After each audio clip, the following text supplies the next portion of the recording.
You find yourself in America during the height of summer, somewhere in the 1880s. The sun has finally disappeared below the horizon, yet the heat remains. It has settled into the walls of your wooden home. It rests in the floorboards beneath your bare feet. It lingers in the curtains that hang still and heavy by the open window. There is no air conditioner, no electric fan, no cool air moving through vents in the ceiling. There is only the night and the slow, patient hope that the darkness will bring some relief. You lie on top of your sheets, a thin cotton nightgown, a single candle burning low on the bedside table.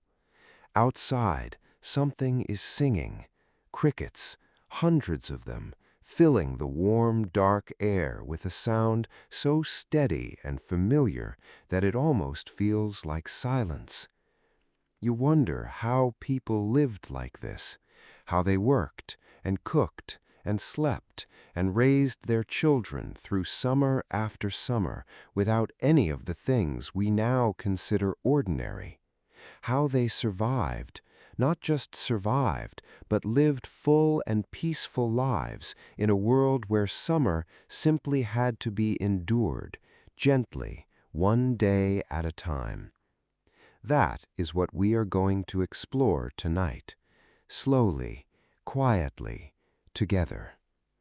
Before we begin, welcome to Restless Historian.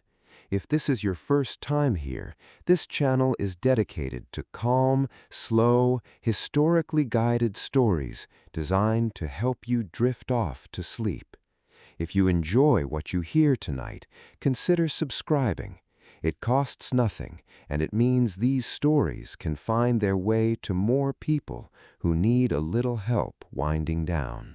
And before we travel back in time, we would love to know where you are watching from tonight.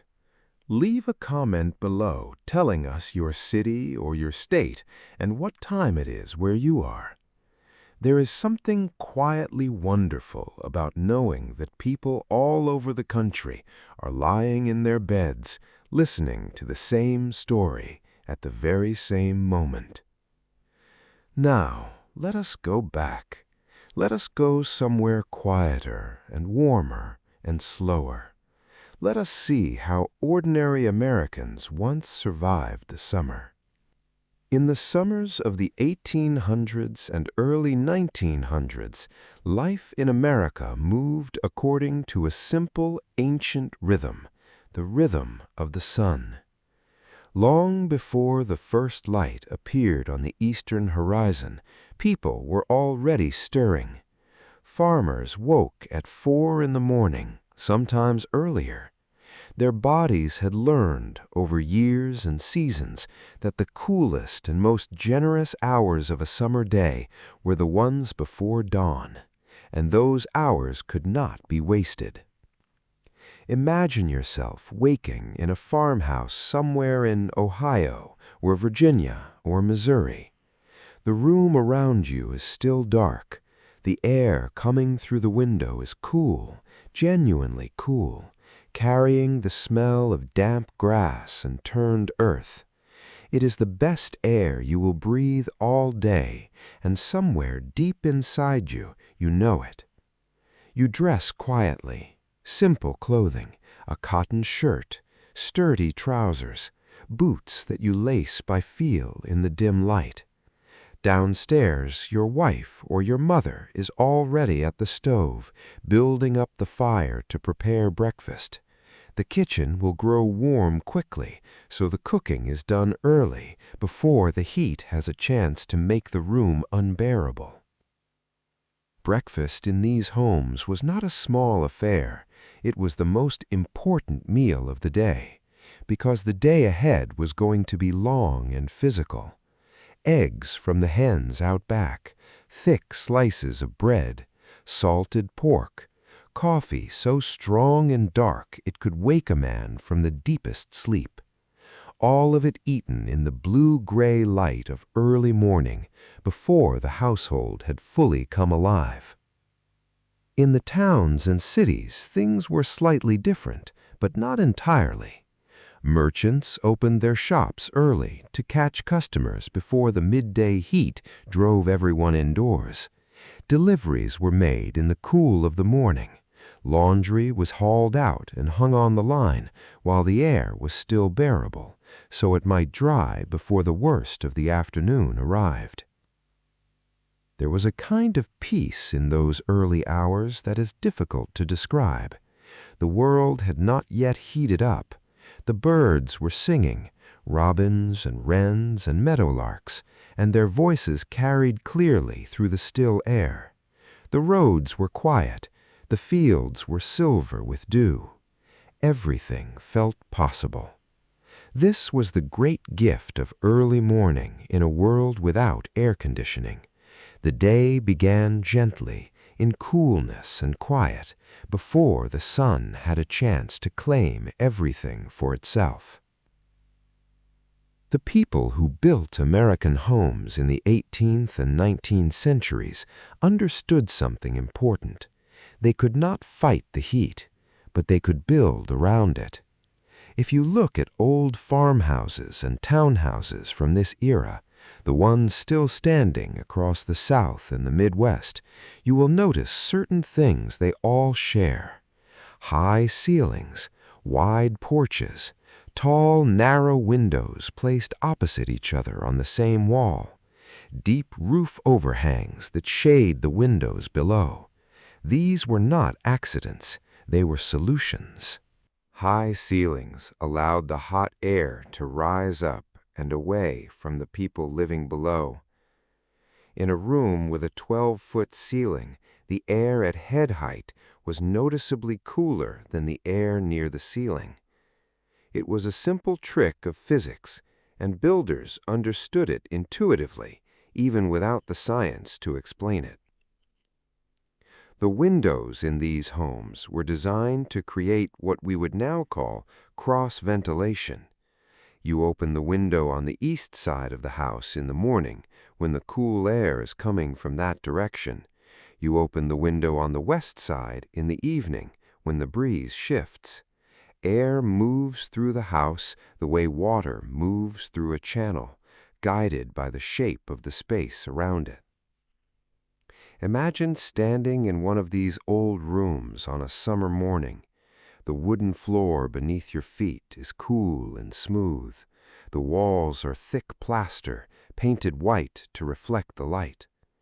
The windows on both sides of the room are open wide, and a slow, steady breeze moves through. Not cold, nothing like cold, but moving, alive, and that is enough. The front porch was perhaps the most important feature of an American summer home. Almost every house of this era had one, a wide, covered platform that stretched along the front of the building, shaded from the sun by the overhanging roof. The porch created a space that was neither fully inside nor fully outside. The shade kept it cooler than the open yard. The open air kept it cooler than the rooms within. It was the perfect in-between place. Trees mattered enormously. Families planted large shade trees, elms, oaks, maples, on the south and west sides of their homes, where the afternoon sun was hottest. A mature tree could shade an entire side of a house, reducing the temperature inside by several degrees. In towns, the streets lined with old elm trees were noticeably cooler than open roads, and people planned their walking routes accordingly. Inside the home, heavy curtains or wooden shutters were drawn on the sunny side of the house during the day, not to block the light entirely, but to filter it, to keep the direct heat of the sun from pouring through the glass and warming the air within. Some families hung damp sheets across open windows so that any breeze passing through was cooled slightly by the moisture before entering the room. It was not comfortable, exactly, by our modern standards, but it was thoughtful, it was careful. It was a way of living that took the world as it was and worked gracefully within its limits. By 10 o'clock in the morning, the sun was fully up and working. By noon, it owned everything. The fields baked, the dirt roads turned pale and dusty. The air above the fields shimmered and shifted. Cicadas began their long, winding song, a sound so deeply tied to summer heat that even today, hearing it can make you feel warm. Farmers and outdoor workers had learned to respect the afternoon. The heaviest outdoor work, plowing, harvesting, hauling, was done in the early morning and again in the late afternoon, after 4 o'clock, when the sun began to lose some of its authority. The middle hours were reserved for lighter tasks, for work that could be done in the shade of a barn or a tree, or for a brief rest if the day and the season allowed. Clothing was designed not for fashion, but for survival. Men wore loose cotton or linen shirts, light in color to reflect the sun. Wide-brimmed hats made from straw were nearly universal, not as decoration, but as practical shelter for the face and neck. Women wore light cotton dresses with wide sleeves and high collars, which sounds counterintuitive, but loose covering fabric actually protects the body from direct sun and helps regulate temperature better than bare skin exposed to bright light. Children ran freely through these summers, as children always have. They knew every shaded spot in the yard, every cool corner of the barn, every place where a breeze seemed to gather and linger. They swam in creeks and ponds when they could. They drank water from deep, cool wells, water so cold it made your teeth ache and your eyes close for just a moment in relief.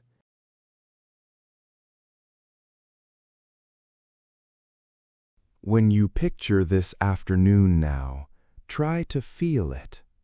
The brightness of the light, the dry warmth pressing against your skin, the smell of dust and dry grass and dry wood, the cicadas singing without pause, their sound rising and falling like breathing. The shade of a large oak tree in the corner of a yard, where 3 or 4 people sit in wooden chairs, moving slowly, speaking quietly, waiting together for the day to turn. This is the pace of a summer afternoon before air conditioning. Slow, patient, unhurried. The heat demanded a kind of stillness, and people gave it willingly. There was wisdom in not fighting what could not be fought. One of the most practical challenges of summer without modern technology was keeping food cool. Without refrigerators and without electricity, families had to be inventive, and they were. In many parts of America, the ice house was one of the most important buildings on a property. During the deep cold of winter, workers cut large blocks of ice from frozen ponds and rivers. Sometimes these blocks weighed more than 200 pounds. The ice was hauled to the ice house and packed in layers of sawdust. The sawdust acted as insulation. Incredibly, the ice could last through the following summer and sometimes even longer. By the late 1800s, ice delivery had become a regular part of city life. The Iceman was a familiar figure in American towns and cities. He was a strong, quiet man who drove a heavy wagon through neighborhood streets in the early morning. Using large iron tongs, he carried blocks of ice and delivered them to the wooden ice boxes kept in kitchen pantries. Children loved the Iceman. They followed his wagon and collected the small chips of ice that fell from the blocks. They pressed the cold pieces against their warm faces and enjoyed the simple joy of sudden coolness. The icebox itself was simple but effective. It was an insulated wooden cabinet lined with tin or zinc. A compartment at the top held the ice. Below it was space for food and drink. It did not keep things as cold as a modern refrigerator, but it kept milk from spoiling too quickly. It kept butter from melting completely, and it kept leftover food edible for a day or two longer than it otherwise would have been. Families without reliable ice delivery relied on other methods.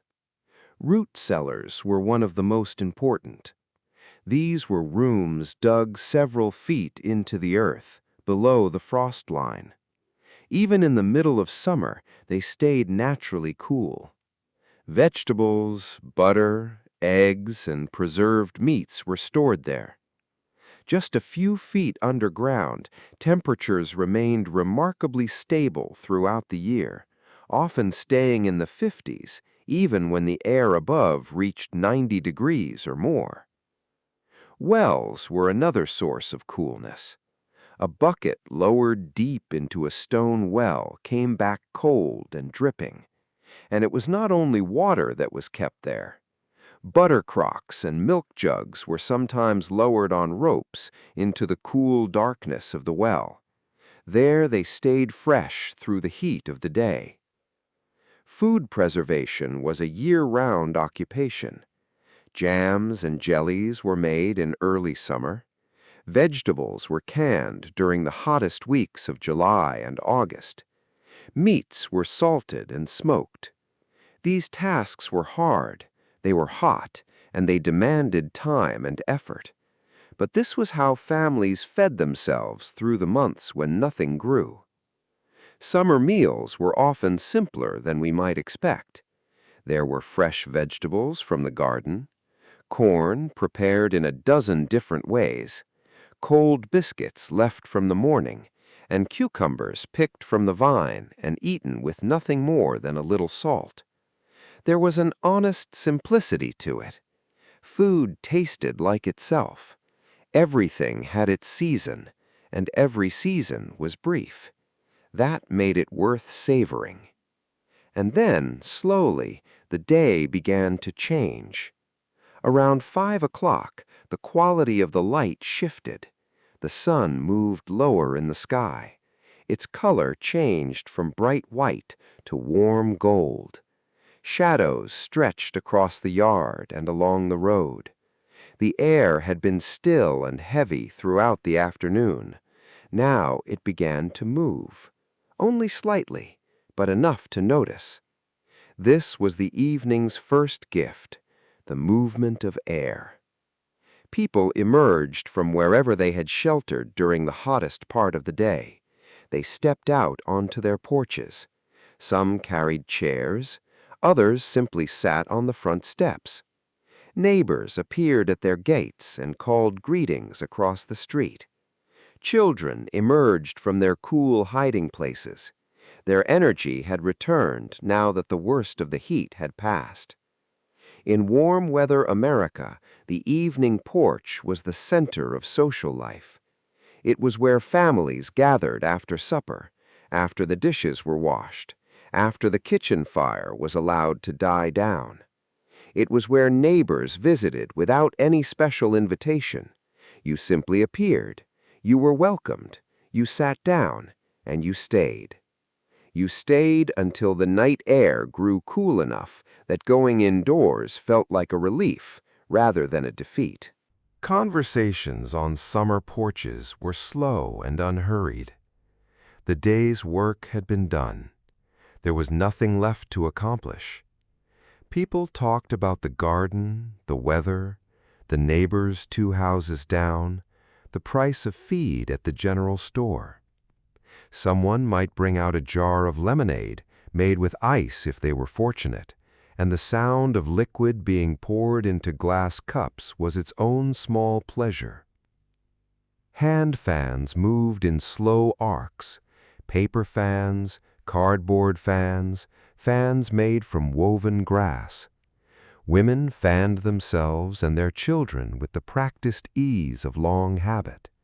The motion was so constant and automatic that you stopped noticing it. It simply became part of the evening, like the light and the sounds. As the sun completed its descent, the western sky turned colors, rose and coral and deep orange, then purple, then a blue so dark it was almost black. The first stars appeared. The temperature, which has been dropping slowly all evening, fell a few degrees more. A genuine coolness entered the air. People breathed it in. They did not take it for granted. They recognized it as a gift because they had spent all day waiting for it. The question of how to sleep in summer heat was one that every American family solved in their own way, with whatever resources they had. The most basic solution was also the most ancient. You opened every window in the house and hoped for a breeze. On the best nights, a steady flow of cooler night air moved through the rooms, and the temperature inside dropped enough that sleeping became possible. On still nights, with no wind and lingering heat, it was more difficult, but people slept nonetheless. Exhaustion is its own remedy. Sheets were kept light. Heavy quilts and wool blankets were stored away from May until September. In their place, thin cotton sheeting, sometimes dampened slightly before bed, provided the only covering. The feeling of cool, damp cotton against warm skin was one of the simple, profound pleasures of a summer night. Sleeping porches became popular in the late 1800s and remained common through the first few decades of the 20th century. These were enclosed porches, usually on the second floor to catch whatever breeze was moving, with screened walls to keep out mosquitoes while allowing air to pass freely through. Families brought their mattresses out to sleeping porches in June and moved back inside in September. Sleeping outdoors, wrapped in night air and the sounds of the season, was for many people the truest and most restful sleep of the year. Children especially loved sleeping porches. Imagine being a child lying on a thin mattress in the open air, looking up through a screen at a sky full of stars. The sound of crickets is everywhere. A firefly blinks in the yard below. The air smells like grass and warm wood and night.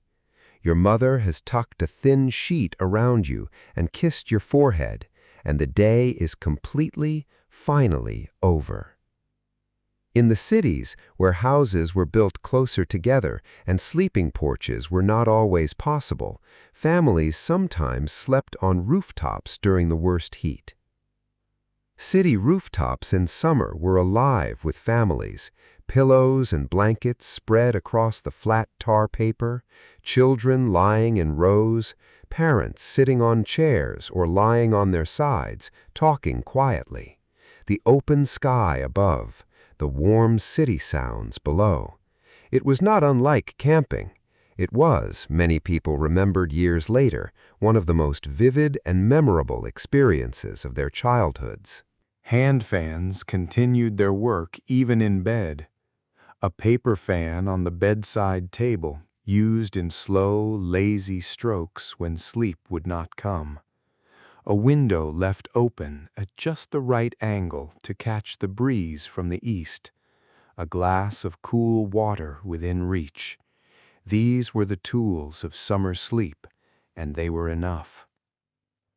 Let us walk through one full summer night together, slowly, from the last of the evening's light until the first gray of morning. It is 9 o'clock. The sky is dark now, fully dark, and the stars are thick above the countryside. The farmhouse is quiet. The supper dishes have been washed and put away.